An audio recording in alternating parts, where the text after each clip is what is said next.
Friends, మహిళా ఎమ్మెల్యేపై speaker అవమాన దాడి. ఈ విషయాలను తెలియాలంటే గనక వీడియో మీరు కంప్లీట్‌గా చూడండి. అప్పుడే మీకు కంప్లీట్ ఇన్ఫర్మేషన్ ఏంటో అర్థమవుతుంది.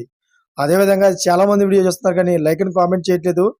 దిస్ లైక్ అండ్ కామెంట్ చేయండి. లైక్ అండ్ కామెంట్ చేయడం వల్ల ఈ ఇన్ఫర్మేషన్ అనేది మనం చాలా మందికి తెలియజేసే వాళ్ళం అవుతాం. అసలు మహిళపై స్పీకర్ ఏమన్నారు? అసలు ఎందుకంత అవమానపరిచారన్న విషయాలు ఈ వీడియోలో పూర్తిగా తెలుసుకుందాం. ఇంక లేట్ చేయకుండా వీడియోలోకి వెళ్ళిపోదాం. ఫ్రెండ్స్ ఆమె మాట్లాడుతుంటే నాకే వినాలనిపిస్తలేదు. వాళ్ళు ఎలా వింటున్నారు అంటూ మైక్ కట్ చేసిన స్పీకర్. సభ్యుల గౌరవాన్ని కాపాడాల్సిన స్పీకర్ సభలో మహిళను అవమానించడం కదా చర్చనీయాంశంగా మారిన స్పీకర్ వ్యవహార శైలి.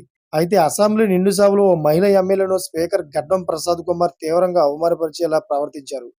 అసెంబ్లీ సమావేశంలో భాగంగా సోమవారం బీఆర్ఎస్ పార్టీకి చెందిన మాజీ మంత్రి ఎమ్మెల్యే సునీత లక్ష్మారెడ్డి మాట్లాడుతుండగా స్పీకర్ మైక్ కట్ చేశారు. బీఆర్ఎస్ సభ్యులు మైక్ ఇవ్వాలని కోరగా నాకే వినిపిస్తలేదు.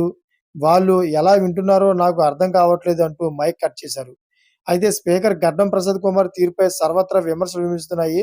సభ్యుల గౌరవాన్ని కాపాడాల్సిన స్పీకరే ఇలా మాట్లాడి నిండు అసెంబ్లీలో ఓ మహిళ ఎమ్మెల్యేలను అవమానించడం కాదా అంటూ బీఆర్ఎస్ నేతలు ప్రశ్నిస్తున్నారు.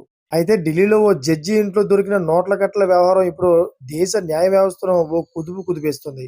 అలాగే తెలంగాణ స్పీకర్ గడ్డం ప్రసాద్ గారి వ్యవహార శైలి కూడా చాలా వివాదాస్పదంగా మారుతుంది. చూసారు ఫ్రెండ్స్, లేటెస్ట్ అప్డేట్స్ కోసం ఛానల్ సబ్స్క్రైబ్ చేసుకోండి. Thanks for watching friends.